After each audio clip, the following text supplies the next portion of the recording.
In a few days, something will arrive that you have been dreading. A bill, a message, a silence where you hoped for a yes. And I want you to notice something in that moment. You will not spiral. You will not calculate. You will feel a strange, level stillness, as though it is happening to someone you used to be. That day is already on its way to you. Tonight, sitting here, this is where it begins. You came here tonight because months have passed and nothing has moved. And I am going to tell you something Neville once said to me, on a night he was ready to give up. But first, hear me. The fact that nothing has changed is not the problem you think it is. I know what you have been doing. I have watched this pattern for so many years that I can describe your mornings to you before you tell me a single word. Every morning you check. You open your eyes, and before your feet touch the floor, you check the outer world to see if it has finally caught up to what you assumed. You check your phone, you check your bank balance, you check the way a certain person is speaking to you, the way a certain door is or is not opening, and every morning the world says the same word back to you, not yet, and you take that word as truth. Here is the part no one has told you plainly. Checking is unassuming. Every single time you check, you are not testing your assumption. You are undoing it. You are planting a seed in the evening, full of feeling, full of conviction, and then in the morning you are out there with a shovel, digging it back up to see if the roots have taken. Of course, nothing grows that way. Nothing has ever grown that way. You are not persisting. You are replanting the same seed every night and murdering it every morning with your own hands. But there is something underneath that, something you have never said out loud, not even to yourself in the dark. It is not that you fear this will not work. You have already survived that fear. It is old news to you. The fear underneath it is this. You fear that it would have worked if only you had been someone capable of holding still. You look at the months behind you, and some quiet voice suggests that the delay is not about timing at all. It is proof of something you have always secretly suspected about yourself, that you are not the kind of person these things happen for, that other people receive and you calculate, that other people live in the end and you live in the checking. I want you to hear me clearly tonight. That voice is lying to you. It has always been lying to you. And I am going to show you exactly why, using a story I lived through myself. Because I was there the night a young man in New York learned this the hard way, and I refused to let him learn it any other way. Let me take you back. Neville was young then, a dancer, living in New York with almost nothing in his pocket. It was near Christmas, and every part of him ached to be with his family in Barbados. The sea, his mother's house, the particular light of that island at that time of year. He had no money for the passage, none, not a little, none. He came to me the way you have come here tonight, describing the facts, as though the facts were the final word. I did not argue with the facts. I never argue with facts. I simply told him something that did not sound, to his ears that night, like very much at all. I told him to sleep as though he were already there, not to hope for it, not to plan for it, not to work out the mechanics of how a man with no money would cross an ocean. To sleep that very night, feeling the motion of the ship beneath him, feeling the sea air on his face, feeling his family's arms around him, as though it had already happened. I told him to refuse the poverty of that little room in New York, the same way you would refuse a lie told about you by someone who did not know you at all. And he tried. But here is what actually happened, the part people leave out when they tell this story too quickly. Neville came back to me, again and again, and each time he came back, he he said some version of the same sentence. Nothing has happened. Still nothing. I do not see any way this could occur. And I would not discuss it with him. I mean that precisely. I would not engage the sentence. I would turn away from him, almost annoyed, and say, "You are in Barbados. There is nothing to discuss." I was not being cold to him. I was refusing, on his behalf, to give his checking any oxygen. Because the moment I sat down and reasoned with his "nothing has happened," I would have been agreeing that there was something to explain, and there was nothing to explain. There was only a young man who had assumed a fact and then spent his days undermining the very assumption he had planted. The ticket arrived, not through anything Neville engineered. His brother, without being asked, without even knowing the full shape of Neville's longing, sent for him. The way opened through a channel Neville could not have built with his own hands if he had tried for a year. Now hear the parallel, because it is the whole reason I am telling you this tonight. Neville's "nothing has happened" is your "nothing has changed in months." It is the same sentence, wearing different clothes, and the answer I gave him is the answer I am giving you now. You are already there. There is nothing to discuss with the appearance. The appearance does not get a vote. It never did. Before I give you the mechanism, because I can feel that you are ready for it, let me relieve you of something first. I want to take a weight off your chest before I put anything new into your hands. The reason your results have felt inconsistent, the reason some nights it seems to work, and most nights it seems to do nothing at all, is not that you lack faith. It never was.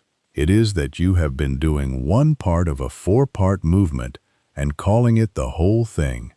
Some of you revise a moment from your day and stop there.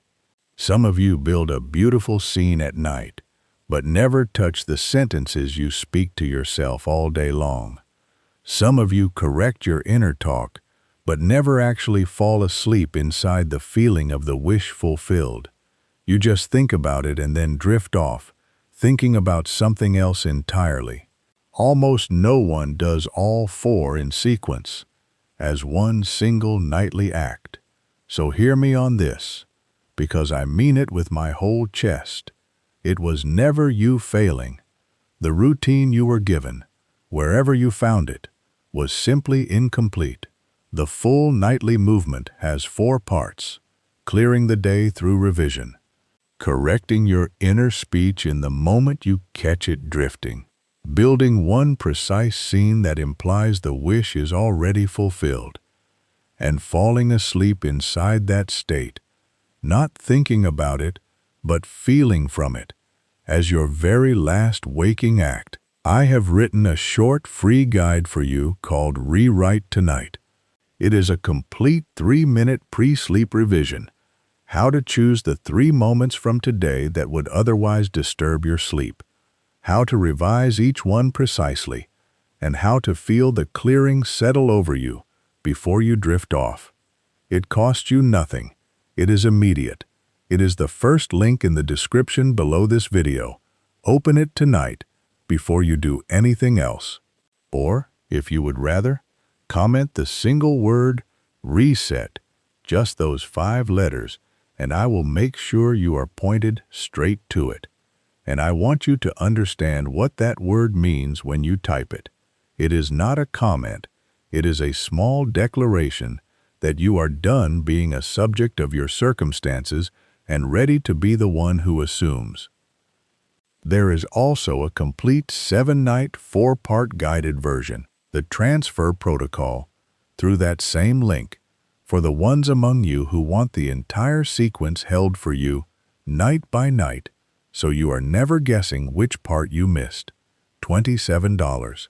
That is all I will say about it tonight. Start with the free guide. It is enough to change how you sleep starting tonight.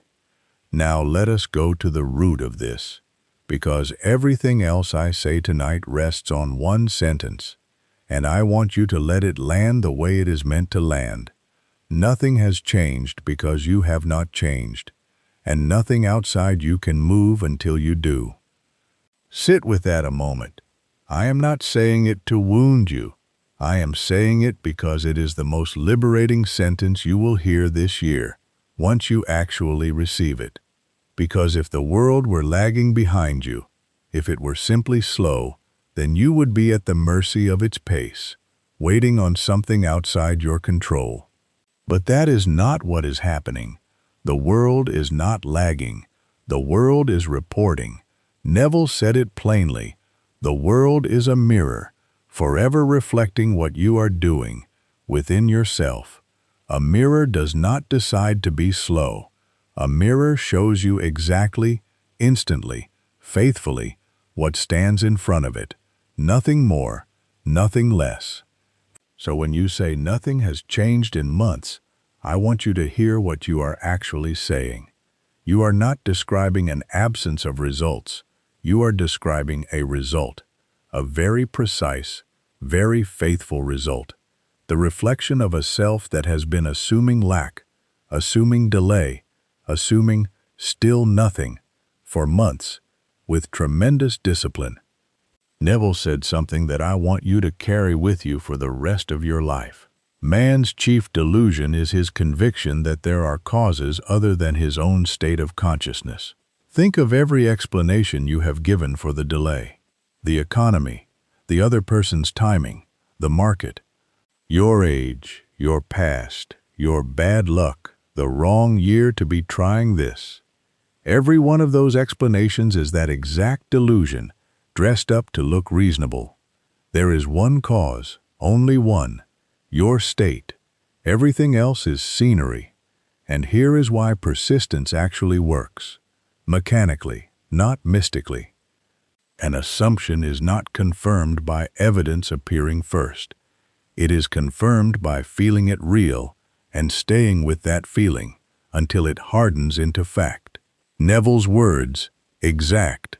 An assumption, though false, if persisted in, will harden into fact. Not persisted in for an hour, not persisted in until the first uncomfortable morning. Persisted in the way iron persists in being iron, without checking, without renegotiating its nature every time someone knocks on it.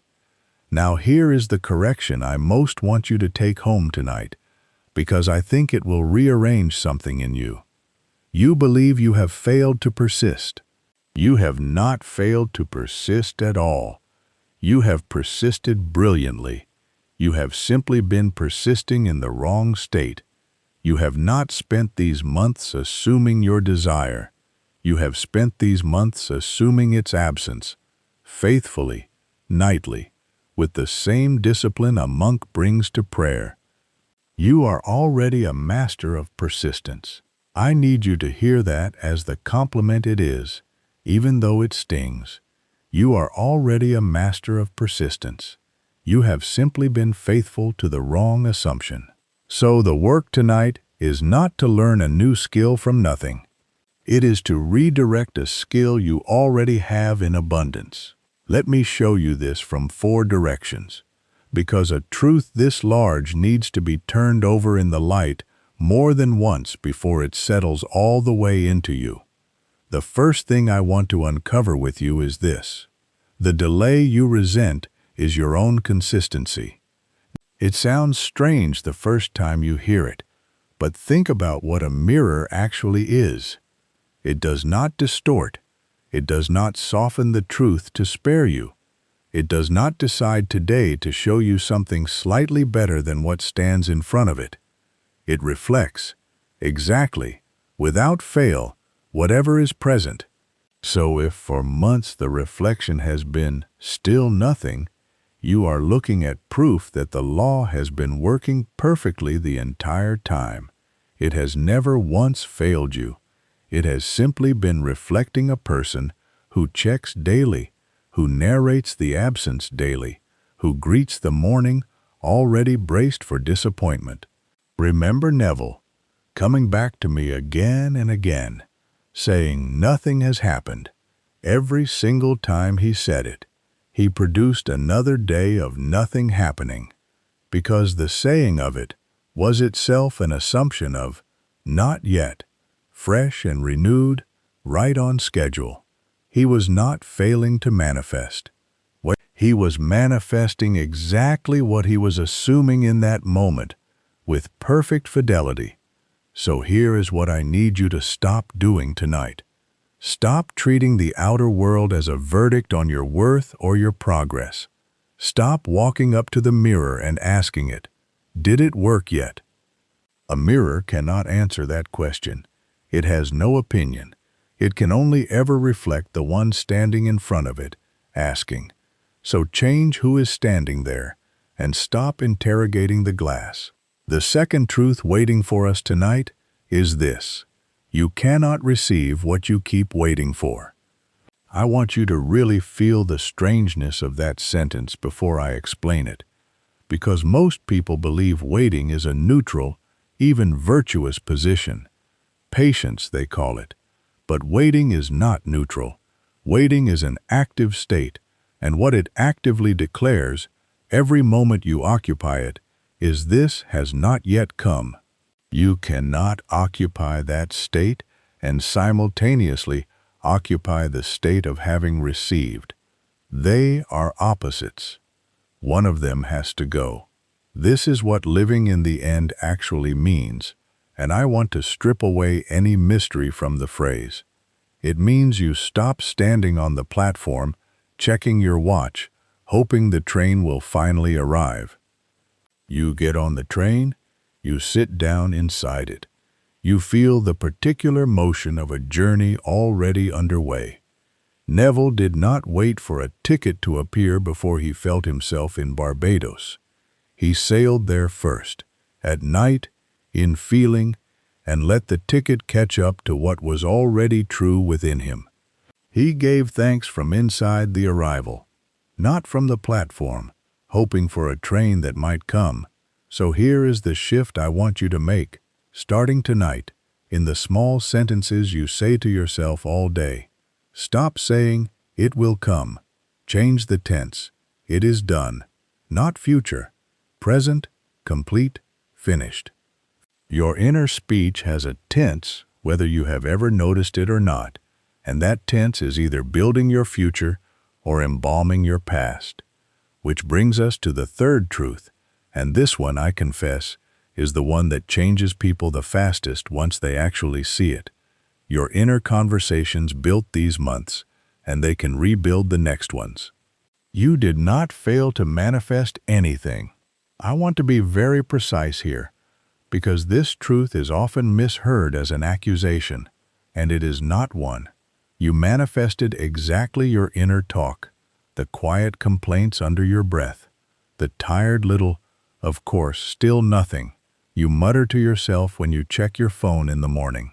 The rehearsed disappointment you run through your mind before anything has even happened, just so you will not be caught off guard. Your world is a magnified expression of your own inner conversations, not your big declarations, not the affirmation you say once a day and then abandon.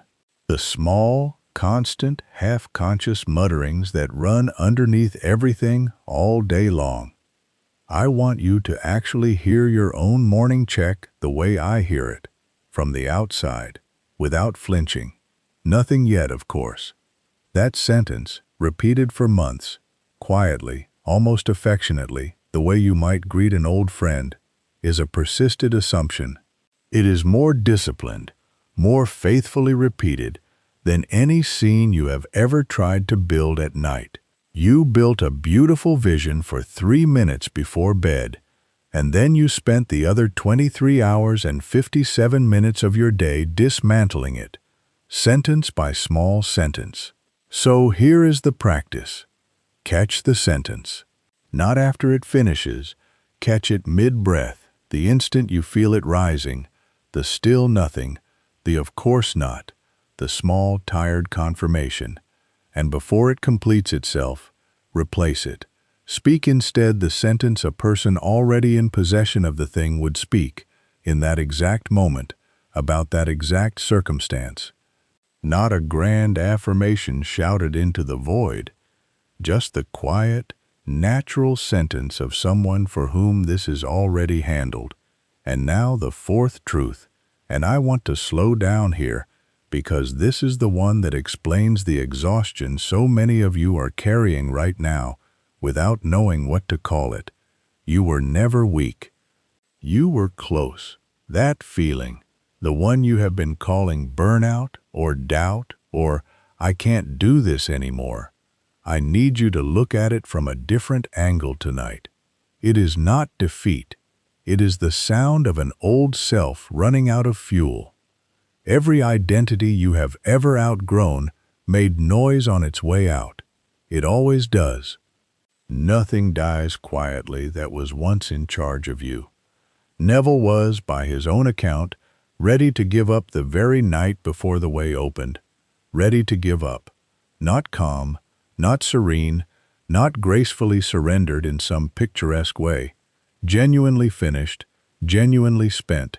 And that exhaustion was not evidence that it wasn't working.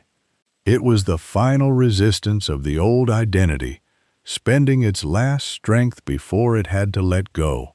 So do not read your fatigue as failure tonight.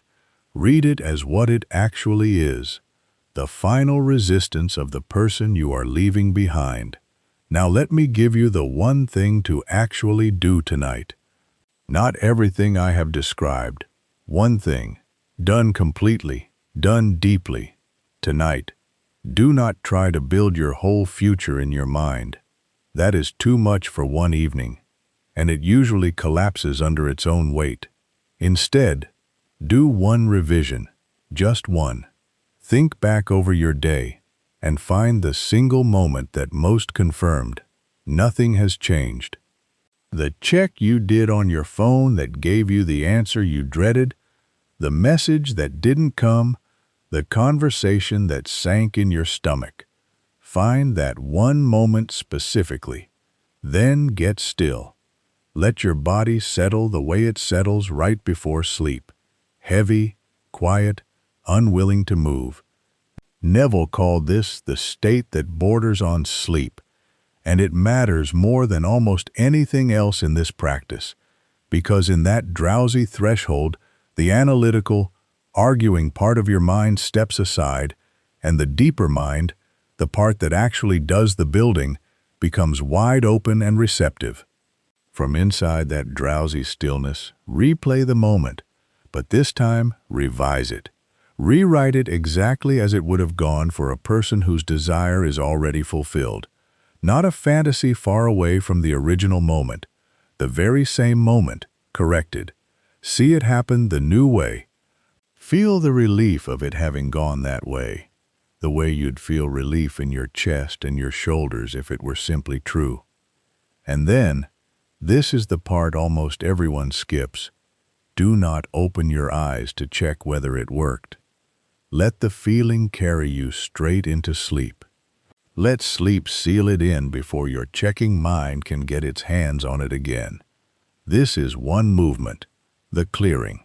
There is more to the full nightly practice, and the Rewrite Tonight guide walks you through choosing the right 3 moments rather than the wrong ones, so the whole day gets cleared, not just the loudest part of it. First link in the description, or comment reset, and I will send you there. Revision, Neville said, is the pruning shears. It is the cleansing of the temple. You are not adding effort tonight. You are cutting away what should never have been kept in the first place. I want to speak now to the fear itself, because I know it is there, even now, even as you listen to me. You have been afraid this whole time, whether you have said it out loud or not. Afraid the delay meant this was never for you. Afraid to hope fully again, only to be handed the same disappointment wearing a new face. Hear me carefully on this, because I have watched this exact fear in hundreds of people over the years, and I have never once seen it mean what people assume it means. That fear was never weakness. It was proximity. Neville said, "Fear is faith in reverse gear." Think about what that actually means. Fear is not the absence of faith. It is the very same machinery, the very same creative power, running in the wrong direction, imagining the unwanted with the same vividness a confident person imagines the wanted. The intensity of your fear is proof the machinery is intact. It is proof the power is fully operational inside you. It has simply been idling in reverse. So when you feel that fear rising right before you're about to try again, do not mistake it for a sign to stop. It is not the fear of failure you are actually feeling. It is an old identity, the one who checks and waits and explains the delay, fighting for its life on its way out the door. And I want you to notice something about that fight. A self only fights that hard when it already knows its time is up. Nothing struggles that violently while it's winning. So let it struggle, let it make its noise. You do not owe it your attention, and you certainly do not owe it your obedience. Here is the identity truth underneath everything I have told you tonight, and I want you to hold on to this one above every technique, above every guide, above every word from me. You are the power. There is no other. Neville, quoting Blake, said it plainly. Man is all imagination, and God is man, and exists in us, and we in him. You have not spent these months waiting on some distant force to decide your case.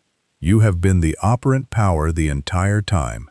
It has never stopped operating. It has simply been operating according to the state you handed it, night after night, faithfully, without exception. So the question was never whether the power exists. It obviously exists. Look at the months of nothing changing, faithfully produced, right on schedule, by that very power. The only question was ever which state you would hand it. Let me close this out for you, the way I would close it out sitting across from you, quietly, at the end of a long evening. The silence you called failure was never failure at all. It was the law being flawlessly faithful to you every single day without a single lapse. The delay was not denial, it was the mirror, patiently, endlessly waiting for you to change your face, because it cannot show you what you have not yet become. It has no imagination of its own, it borrows yours. So become the one who has already received it, tonight, in that drowsy stillness before sleep, and stop asking the glass to move first. The glass never moves first. It never has, and it never will. Now let me bring you back to where we began, because I promised you a prophecy, and I intend to keep it. One day, and I want you to understand, that day is already decided, already on its way to you the way a letter is already on its way before it arrives. One day, something will show up in your life that once would have flattened you, a bill you weren't expecting, a silence where you wanted an answer, a no in a place you had hoped so badly for a yes, and you will stand inside that moment, and instead of spiraling the way the old version of you would have spiraled, you will feel only a strange, level stillness, and somewhere inside that stillness, you will hear my voice again, the way you're hearing it right now. Nothing outside you can move until you do, and you have already moved. Remember that I told you this. You were never behind. You were becoming. Say that back to yourself the next time the old fear tries to convince you otherwise. You were never behind. You were becoming. There is one more thing, and it is the peace that makes everything I've given you tonight run at its full power, and almost every teacher gets it backwards. They tell people to feel grateful after the thing arrives, as though Thanksgiving were a reward you hand out once you've been paid. But gratitude is not the response to the gift. Gratitude is the state that summons it. Next time, I am going to show you exactly what Neville understood about giving thanks before the evidence ever shows itself, and why a person who has already thanked God for it, fully, in feeling, can no longer be refused.